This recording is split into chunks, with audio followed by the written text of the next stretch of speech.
We're actually standing at the intersection of Cherry Street and Gale Avenue, where, as you can see, the house behind me with the crime tape, that is the center of the investigation right now. What I can tell you right now is that the fire marshal has arrived and he is conducting his investigation of this residential structure fire. And just before they left, they actually moved the crime scene tape from across the street to right now just surrounding the perimeter of the building. Like I said, it's this piece of paper, really simple, one-sided. All you got to do is fill it out. It takes less than 2 minutes. But they need your help stuffing this bus completely full of toys and shoes. The waves have gotten a lot stronger. They're starting to crash into these rocks a lot more. It weighs about 100 pounds. Don't worry though, you don't have to hold that all on your shoulders. It's secured for you. So coming up, we're going to talk all about the Man in the Sea Bash and all the details. You're not going to want to miss it. Hey, yeah, no, you want whole powder into cheese. I don't make boxed mac and cheese at all. No, I'm good. What?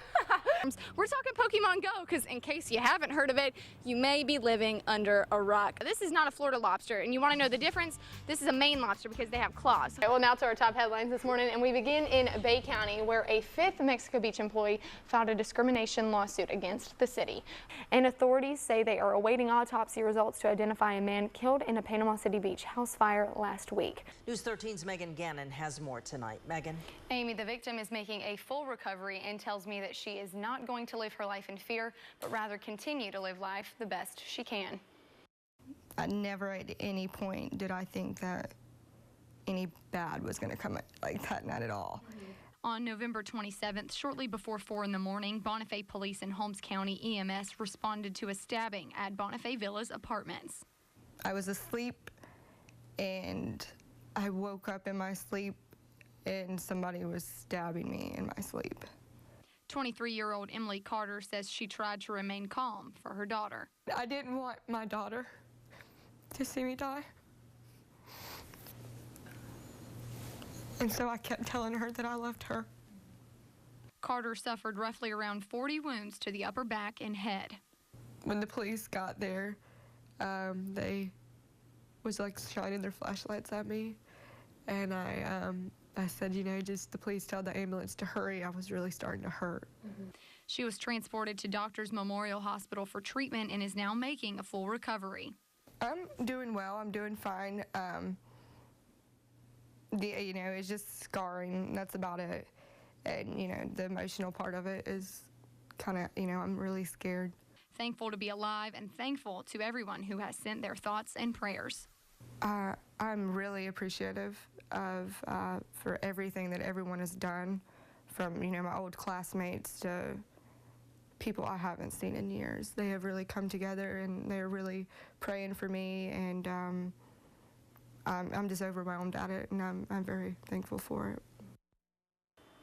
Now, the Bonifay Police Department says there are several persons of interest in this matter, and DNA samples have been collected for comparison to items collected at the crime scene. If you have any information, please contact the Bonifay Police Department at 547-3661 or Holmes County Crime Stoppers at 866-689-8477. News 13's Megan Gannon spoke with county officials about the exciting news, and she joins us now. Megan? Jerry, the county is excited to now have 2 of their 3 sites certified and ready for businesses. We're very excited. There's only a few of these sites in the Panhandle. And the Marianna-Jackson County Distribution Park has become one of those few sites. In 2013, Gulf Power came out with a program that they were going to work with communities in the Panhandle to certify certain sites as economic development sites, potential for new businesses. And a certification process that has taken the last 2 years. A consultant has come in and looked at the site, made sure that all the infrastructure is in place, water, sewer, electrical, roads are into the site. The Marianna-Jackson County Distribution Park sits right off Interstate 10 and Kinesville Road, which is just one of the reasons the site is marketable. We have some great resources. We have CSX Railroad. We have Bayline Railroad that runs into the Port of Panama City. We have I-10. We have adequate land, water. We are just ready for a company to come. And those resources are not the only attracting factors. We have a workforce. We can pull off of bigger communities, Dothan, Panama City, Tallahassee. So we are in the center of a great place to be. Right now, the site is in the marketing phase, but it is ready for a business to move in. So any company that's looking for these sites in the future maybe can see these national advertisements or marketing efforts and see that it's ready to be developed. It's shovel ready. We can come right in and locate there, and we're good to go. Now, the third site in Jackson County is working to get certified, and it's located right off of I-10 and Highway 71. And Lakey says that site will be big enough to accommodate something like a car manufacturing business, and it should be certified in a year or two. This sport, Friday night football, has become a staple in the community, almost like a community-wide event every Friday night, and this time was no different. Business trip. An unforgettable trip for the Port St. Joe football team to the Class 1A state championship game. We relish the moment. We know it's not often that you get this opportunity. And an opportunity to represent an entire community. You know, our local commissions, county and city, law enforcement, our employees, everybody's excited. Excited to send the team off, showing them the community has their back. The Florida High School Athletic Association allots each school that's going to the state championship game 300 pre-sale tickets. Now, last year, Port St. Joe, they didn't sell all of their tickets, so they had to give around 100 back. This year, they sold out within days of getting those tickets, and they're hoping to fill the Citrus Bowl in Orlando just like they fill Shark Stadium on Friday nights. I mean, that fires me up. That fires the whole team up.